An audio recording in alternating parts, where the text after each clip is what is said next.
Good morning, everyone. Thought we'd continue our Hockey Express week this week with 2010 Olympics, the gold medal game between the United States and Canada in Vancouver. We'll go through a bunch of different games this week, some fun ones in history, and let's just get right to it. So we have a 5. So when you have a red die of a 5, you're just going to compare the two white dice. We have 5, which would be Ryan Suter, and 4, which is Duncan Keith. And our dice we're looking for, 6 would be a star. So Keith is not a star, and Ryan Suter is not a star. So nothing happens during that time sequence. Just going to rotate the two players that you use for the ratings. And we're going to have a visitor scoring chance. We're going to go to the visitor scoring chance chart, looking at number 65, which reads, visitor stops breakaway chance. Home goalie must make a spectacular save. So Roberto Luongo must make a spectacular save. He's 1-3, and he does. Luongo makes the big stop. Since we didn't use any players, we're not going to rotate anybody.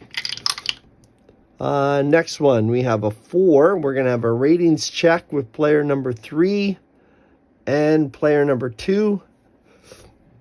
And the rating we're looking for is star 6. And Parisi is a star. Jerome McGinley is not a star. So we're going to have a play save chance for the Americans against Roberto Luongo. And it's a 5, which is going to be a stop. So we're through 3 time segments in the first period. Not sure if I showed you the chart. So you're just going to check off whenever something happens. There's 12 in the game.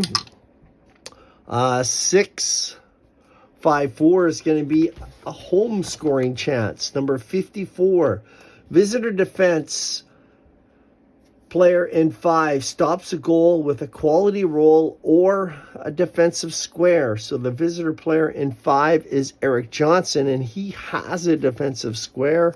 So he's going to stop Canada. After the first period, we were all tied up at 0-0. This is going to be a tight one, folks. 3 means a penalty check. So we're going to check penalties on Parisi. And number 6 means you have a choice. I'm going to look for the smallest guy. Jerome McGinley is a 0. And Zach Parisi is a 0. So again, there is nothing going on. No scoring chance. Tight checking hockey game. We're going to rotate those two players. This set, by the way, you can find in the free section of Play Games. I believe it was done by Michael Owens. I'd have to double check. I didn't check before I started. It's very early here in BC, and I just got up, poured myself a coffee, and I thought I'd do a quick game. Number 1, it's going to be a home scoring chance. Looking at 14. Americans have the pressure on. The home goalie must make a play save. So Luongo must make a play save. He does. Number 1. That's going to be a tough card to score on with Luongo. So again, the Americans have a chance, but a big stop. We're not going to rotate anybody because we didn't use any players except for the goalie. We're going to have a power play chance here. Anybody in the Americans, we're just going to pick a 0. We'll go with Jamie Langenbrunner. And number 4 of Canada is Pronger. So it's going to be a scoring chance for the United States on the power play. Looking for a play save here. We need a 6. And again, Luongo is going to make the stop. So we will rotate Jamie Langenbrunner and Chris Pronger. 0-0 2010 Olympics in Vancouver. I believe that was where Crosby scored the golden goal to give Canada the gold medal in a tight game. David Backes is a 3, and Weber. We're going to check quality ratings. Quality we're looking for is number 3, which is power. Backes has it, so does Shea Weber. So after 2 periods of play, this hockey game is tied at 0. And here we go on to the 3rd period. I know through my scouting career, the American kids just kept getting better and better and better. And my last year of scouting, I went to Anaheim for a Western Hockey League prospects camp in Anaheim at the Anaheim Ducks practice facility, and the Americans were outstanding. They had so many high-end players. I think there's more kids playing hockey in the United States now than in Canada. So bodes well for American hockey in the future. Number 2. We're going to have a quality check, number 5 and number 1. And the quality we're looking for is 5, which is smart. Tim Gleason does not have it, but Danny Heatley also does not have it. So this is a quick game, a lot different than the Canada-Russia Summit Series. I did play game 2. I didn't record it. And the Canadians won 9-5 with Ken Dryden in net. So those games have been really high scoring. And we're going to have triple threes. So on the chart, you have a triple section. Triple threes are a critical face-off. Check each team's best face-off rating. The team with a better rating wins a critical face-off. So if we take a look, nobody... Oh, I don't have any centers. I usually have them in lines. I didn't do it this time. I just put the best players up top. And Crosby has a 59. That would have been tough to beat anyway. So the person that has the best face-off rating, their team is going to get a chance, and the goalie has to make a spec save. But Ryan Miller's 1-4. So here goes Canada giving it. Oh, it's a 6.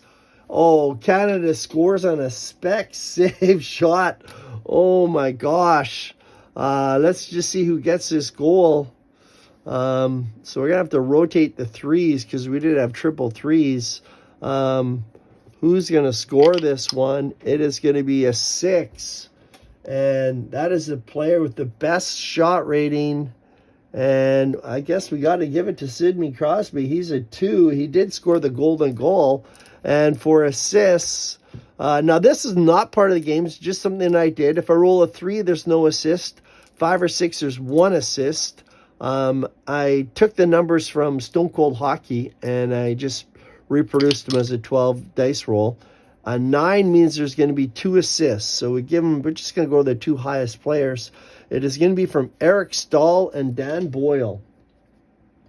So Boyle and Eric Stahl will get the assist. So we are in the first time segment of the third period. Canada scores, and we got to rotate our threes because we did have triple threes.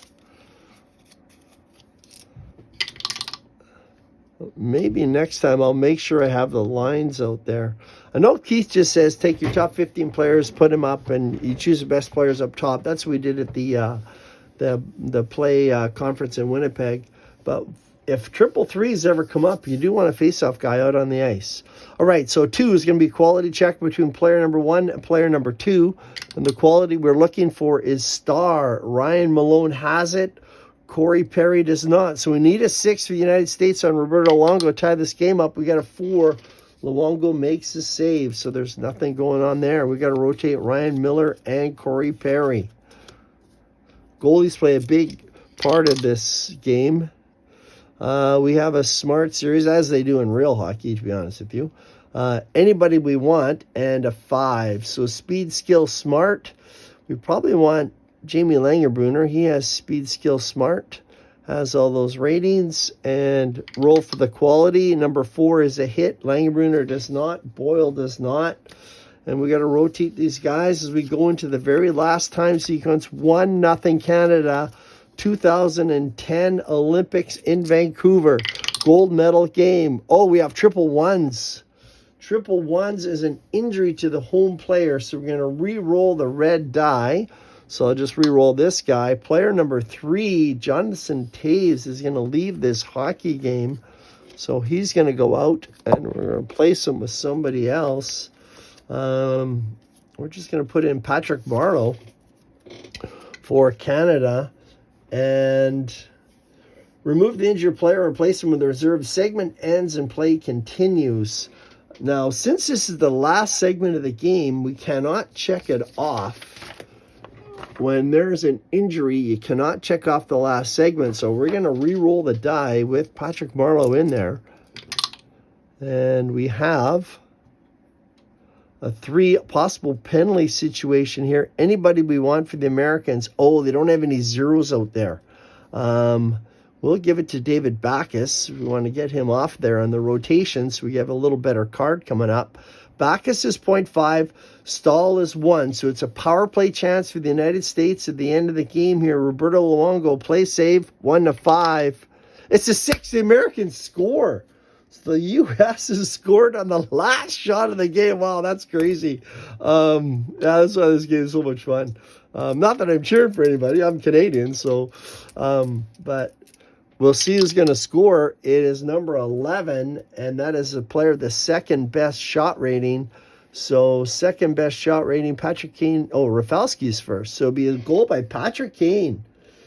Picks it up, and assists, we're going to go with 8, which means there's 2 assists. So we're going to go Ryan Suter and Rafalski are going to get the assists. And we're all tied up at 1-1 in the last segment. Wow, is that ever exciting? That's cool when the game goes like that.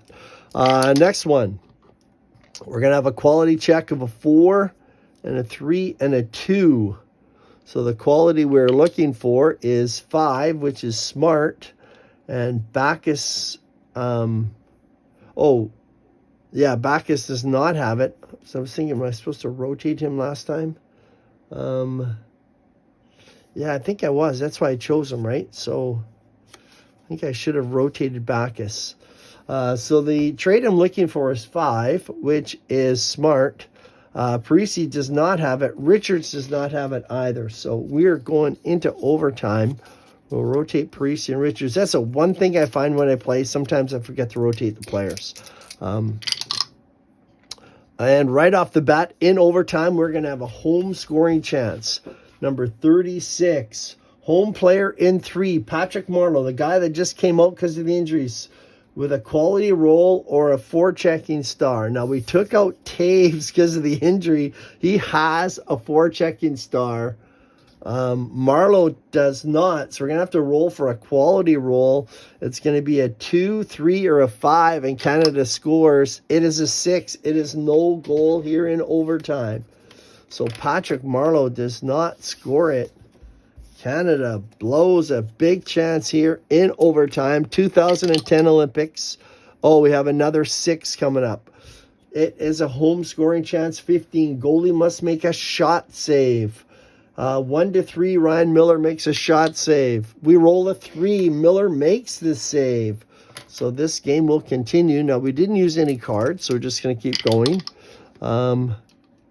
Next one here, we have a visitor scoring chance.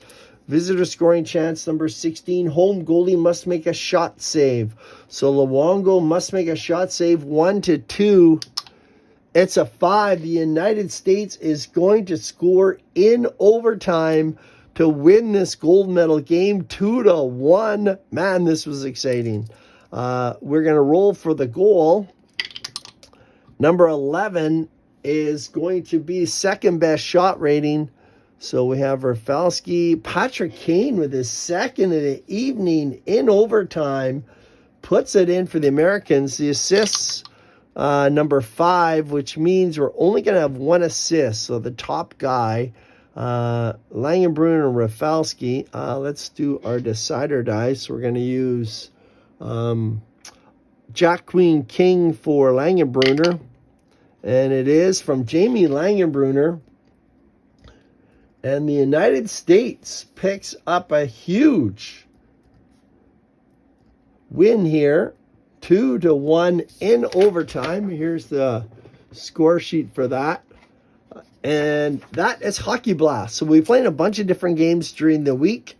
This is Hockey Blast Express. It comes out Friday with Play Games. If you want to find this set, there's a whole bunch of cool sets. I'm going to come up with 1987 Canada Cup is what I'm going to be playing next.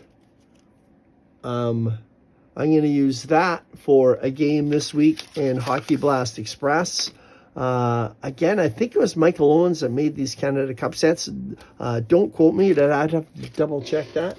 Later on this week, too, we're going to take my friend Bob Hansen, who does incredible work on the computer. He makes super cool cards. We're going to play a tournament, probably Sioux Falls Slashers against the Fargo Thunderbirds. Again, this is a fantasy set that Bob's made that you can find for free at the Play Game site. There's a lot of really cool stuff at the Play Game site. People have created some really, really neat stuff. So we'll be playing a bunch of different games during the week for Hockey Blast Express. We're going to come back with our Summit Series, and we're going to be playing Team Canada, and I quite enjoyed that one. Had a lot of fun. I played Ken Dryden in net. Take a look at his card. His card is horrendous, but the Canadians picked up a big 9-5 win in Game 2, so I may just play out this series. Also, for these cards, everyone, I did put them at my website, so if you go to gitchplay with 2 A's, .wordpress.com, you'll find these in the free section. It's also in one of the posts at the very beginning of the blog or the website, and you can download these cards and print them out yourself. So that's it for this morning. Hockey Blast Express. We have an upset. The United States beats Canada 2-1 in the gold medal game. Super fun game to play. I'll talk to you guys later.